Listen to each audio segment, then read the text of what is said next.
And it's always a great pleasure to come your way on the marketplace with business.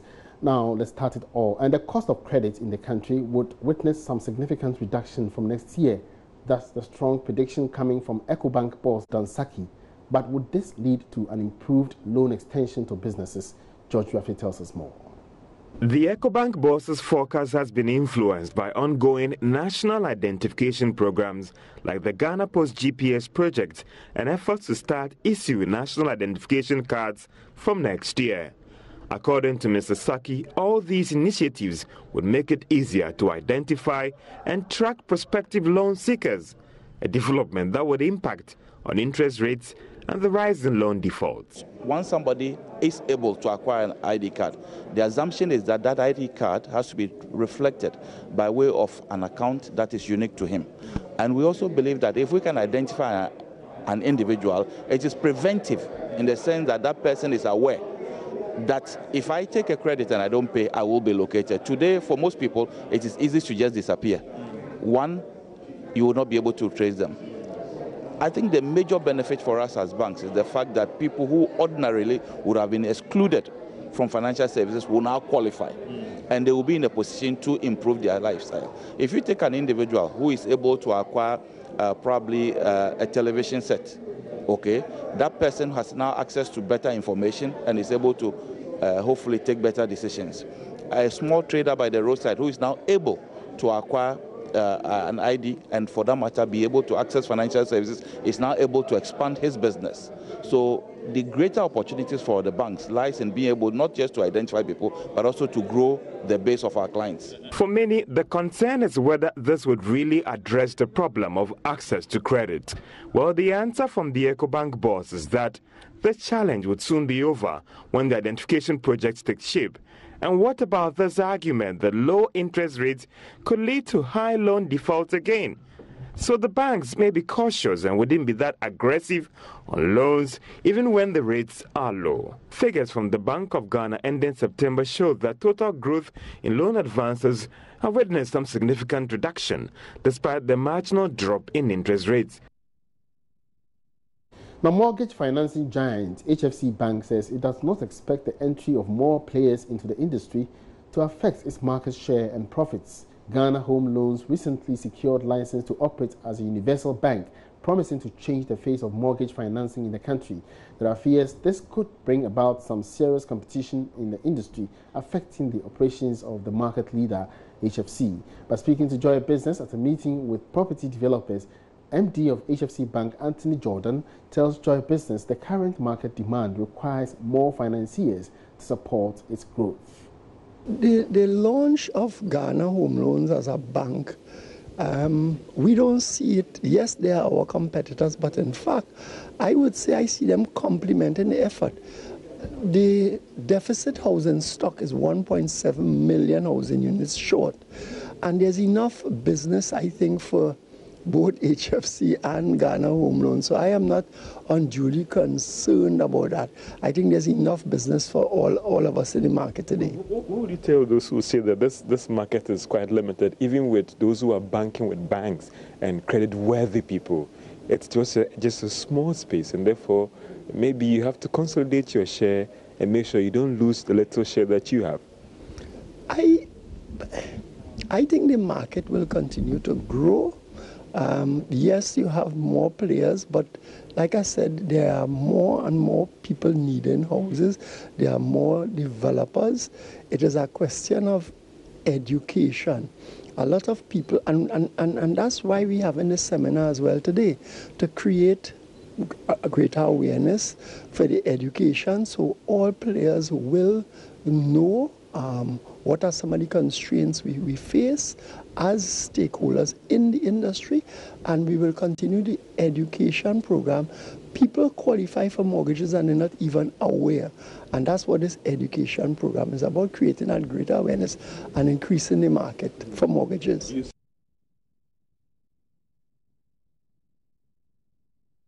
From banking now, and government is to roll out new regulatory reforms to streamline the country's business environment in the coming weeks. Business operators have over the years lamented existing business regulations as unduly complicated and less business friendly. But But the Minister of Trade and Industry, Alan Chemantin, says the reforms should improve the situation and enable government to achieve its industrialization agenda. Now, Charles Aite is at the launch and he joins us live with more updates. Charles. All right, so Emmanuel Bajorafi, we are currently at the Labadi Beach Hotel where the business regulation reform has just been launched by the Minister for Trade and Industry. The main aim of this very launch is to facilitate, business engagements here in the country and, of course, improve our statistics on the Doing Business Index by the World Bank. And we're currently here with the Country Director of the World Bank, KERALI, to help us understand the key things that government should have to be looking out for in the wake of this very launch and, of course, proffer some specific advices in that regard. Hello, sir. Many thanks for your time here on Marketplace. First of all, you have listened to the Minister for Trade. You have listened to other stakeholders. What's your first impressions about this launch? We are very pleased to see that Ministry of Trade and Industry is coordinating a very comprehensive business reform strategy. It's important for Ghana, but it's also important for the economy of Ghana to ensure that businesses, particularly the private sector, can function in an environment that encourages them to grow and create jobs. But you have been stating specific things that government will have to look out for: corruption, the passage of the Right Information Bill. Could you please expatiate that for us? There are a number of these bills that have been drafted before. The Companies Act, the PPP Bill, the Insolvency Act, the Freedom of Information Act. All of these have gone through reviews and have gone through several processes. These are targeted at improving the overall business environment in Ghana. So it's important to move forward and get these approved. There have been, as I say, several reviews, so it's probably time to get them passed by Parliament. And by doing so, it will make a considerable contribution to improving Ghana's rankings. How best do you think we could sustain this very reform in terms of making it the best as it tends to be, not just in Ghana but across Africa? The key thing is, of course, making sure that the business people themselves, the private sector, is involved in the reform process. Secondly, ensuring that the institutions, these are the government ministries, departments and agencies, also play an important role. The key issue we see right now are several vested interests, people who are gaining from the way that things currently work. And so there has to be that change of attitude to ensure that the primary objective is to provide better services, faster services at lower cost, so that Ghana's economy can be very competitive, not only in Africa, but internationally. Finally, the very move by Ghana to embark on this agenda, this Ghana Beyond Aid agenda, what's the World Bank's, impressions about this, and what specific recommendations would they have? This is a very commendable vision for Ghana. In fact, I would say all developing countries should have the same vision, because aid is simply, as the word says, it is to aid you because you are not able to do it for yourself. So Ghana Beyond Aid means Ghana will grow into a position that it can do it for itself. And this means growing the private sector, growing the businesses, improving the business environment, so that Ghana does not have to depend on money from outside in order to provide services for its people. Henry Kerali, many thanks for your time. And that's the Country Director of the World Bank there. So we are still following up on developments related to the launch of the business regulatory reform by the Ministry of Trade and Industry. The minister says that this very reform, I should rather say, is going to cost in excess of $17 million, which is going to span in a period of 3 years. How sustainable this is going to be, and of course how effective it's going to be in easing the cost of doing business in Ghana, we shall be exploring to give you updates as and when we do have them. Thank you very much, Charles Aite. Now, moving on to the aviation industry, the Aviation Ministry has inaugurated a 5-member committee to investigate the STARBOW crash at the Kotoka International Airport last week. It is recalled that a Kumasi-bound STARBOW aircraft skidded off the tarmac at the Kotoka International Airport, injuring about 5 passengers. The Minister for Aviation, Cecilia Dapa, said this is to ensure the safety of the nation's air services. The committee is chaired by Air Commodore Nana Kreku, retired. The importance of safety as one of the determining factors for the success of the hub vision, and reiterated that institutional and policy framework had been put in place to enhance safety and security of our air services.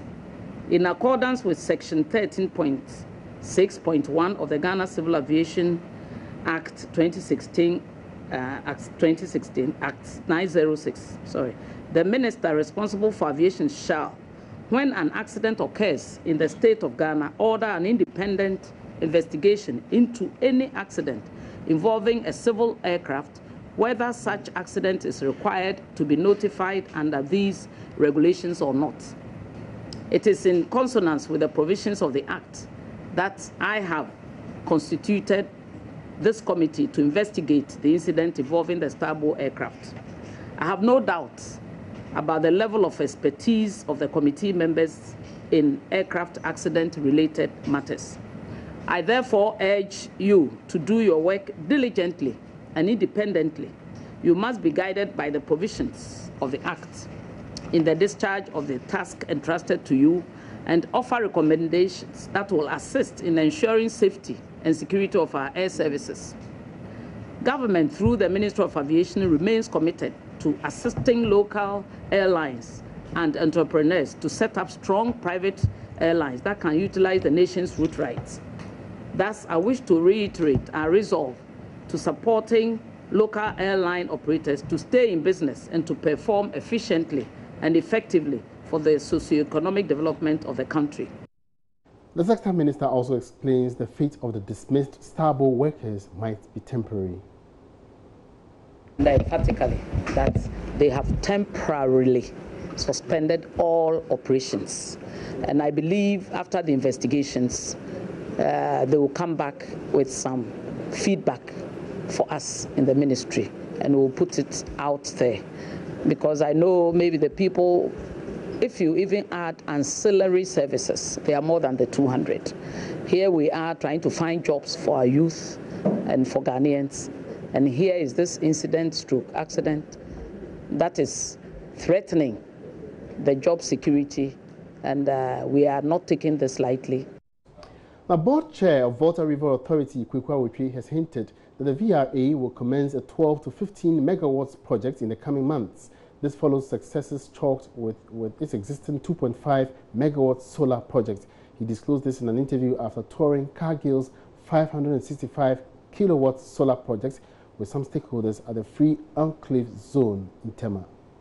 Cargill's solar system, designed, supplied and installed by Dutch and Co Ghana Limited, will produce 764 megawatts of electricity annually. The company's 720,000 euro solar project commissioned by President Akufo-Addo in November will provide 15% of Cargill's electricity needs. Some of you may be aware that VRA has its own solar program where we have already installed 2.5 megawatts and are about to install another 12 to 15 over the next 15 months. So all of these things come together in terms of the country's renewable program, and we're very impressed with what Cargill has done.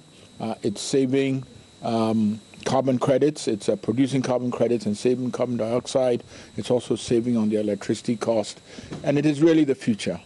And so we came to look and learn and listen to how they got it done. Plant maintenance officer at Cargill, Richard Ejay, says the idea to go solar started in 2015 when cost of power increased. We also thought it wise to have a two-way achievement of the goals by introducing environmentally friendly means of power generation, and solar came up quite strong in that objective, and that's why we installed this 565 kilowatt peak capacity solar installation. For one, energy prices are quite high, so at peak we produce 24 hours, 7 days a week, so every time we're generating from the sun we are using that energy, and that's free energy, and that helps us to reduce the cost of our products, so that's very important for us. Meanwhile, renewable energy consultant for Government of Ghana, Stefan Baylor, wants subsidies of renewable energy scrapped.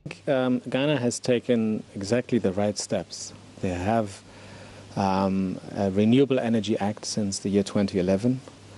There's various incentives for the private sector, but also the public, to invest in renewable energy. But I think the time has now also arrived in Ghana where renewable energy does not necessarily have to rely on subsidies. What they need is an enabling environment for investment because it is competitive. The prices for, in particular, solar, but also wind, keep on dropping, and therefore it already is and will be much cheaper than generation from gas or oil.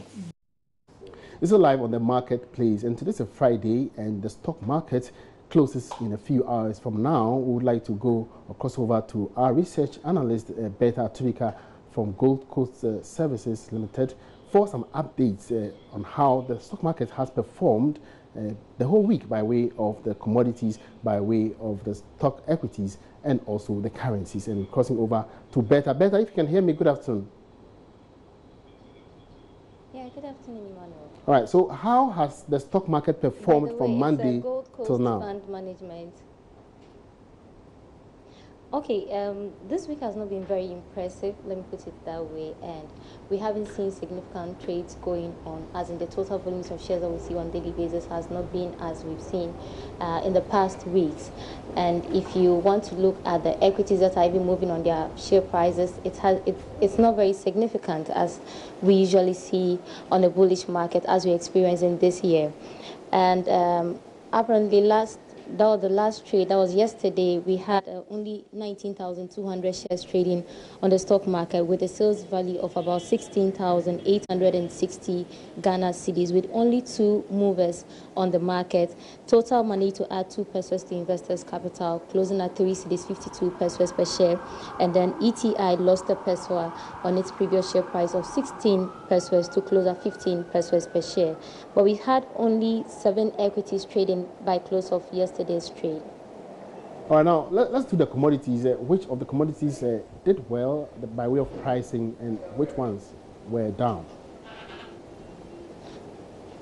Okay, if we go to the commodities market now, you realize that from the last time I checked, most of the commodities that we monitor, that's the gold, the cocoa, the crude oil, and then the sugar and coffee, have lost or shed off some value on the international market.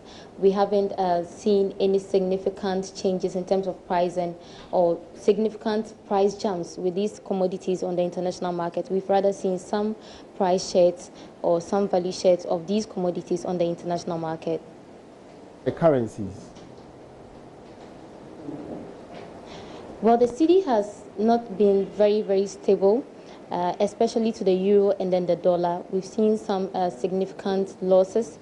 If you look at the year-to-date depreciation of the cedi against major trading partners on the interbank market, it hasn't been very impressive, especially to these 2 currencies that I have talked about, the euro and then the pound. But to the dollar, it's been relatively stable, and it's recording a year-to-date depreciation of less than 5% to the dollar. But if you look at the year-to-date depreciation of the cedi against the pound and then the euro, you realize that it is more than 15% year-to-date loss, and that is worrying. But on a basic note, the cedi has been relatively stable. During these times of the year, we see the cedi shedding some gains off, especially against the dollar, and that is what we saw, especially this week. On the currency market, the cedi shed some gains off to the dollar on the interbank market, and now the dollar is going for about 4 Ghana cedis 40 pesos, 4 Ghana cedis 40 pesos to the dollar on the interbank market. Very well, Beta. Now give us a forecast into what to expect next week.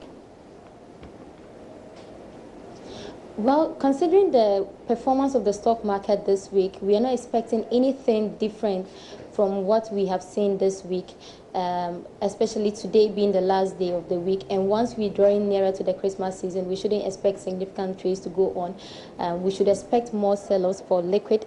People want to have cash on them to be able to celebrate the Christmas to the fullest, and it's one season that actually attracts a lot of attention. So we should expect that today and then subsequent weeks coming. We are not expecting the market to be extremely bullish like we've seen in the past months and weeks, but we should expect some price shades, as in some equities are likely to lose their value before the end of the year. Quickly before you go, could you bring us up to speed with a new minimum capital requirement for the capital markets? Okay, Well, I mentioned this on Monday that the capital requirement has been increased or will be increased or be brought into the public domain very soon. But there have been proposed amendments as to how much should be the minimum capital for the capital markets industry. And for the fund managers, it was 100,000 and it's been proposed to about 5 million Ghana cedis. And it's going to increase for almost all the sectors that we have under the capital markets industry here in Ghana. All right, thank you so much. So we should expect significant increments. Thank you very much, Beta Atubiga. Beta Atubiga is a research analyst from Gold Coast Fund Management. She's been telling us how the performance of the stock market has been from Monday to Friday and what to expect next week. Finally, before we go, crop scientists who developed cowpea varieties at the University of Cape Coast are appealing to government to include cowpea as one of the crops selected under government's Planting for Food and Jobs project. According to the scientists, cowpeas are consumed by a majority of Ghanaians on a daily basis and can help solve the country's food security challenges. Cowpea is the cheapest source of protein for everyone in both rural and urban communities in Ghana. But cowpea production in the country is very low in spite of the high consumption of the crop in Ghana. It is consumed in most homes and very common to find people patronizing waakye and gari and beans. The nutritional value of the crop is said to be very healthy compared to meat. But the worry many scientists have is that most of the cowpea consumed in the country are imported from Burkina Faso and Niger to supplement that of the local market. Under government flagship project, the Planting for Food and Jobs, the scientists and the project managers were expecting cowpea to be selected among the list of crops under the project, but the crop is conspicuously missing in the list. The project manager, Dr. Aaron Tete Asari of the Department of Molecular Biology and Biotechnology, is appealing to government to include in the list of crops since it will cut down the importation of the crop and have other beneficial uses for the country. All right, so on that note, we will wrap up this afternoon's edition of The Marketplace. It's been great having you on board from Monday till Friday. And of course, we hope to bring you more business updates next week. My name is Emmanuel Abuaji Biafi. Enjoy the weekend.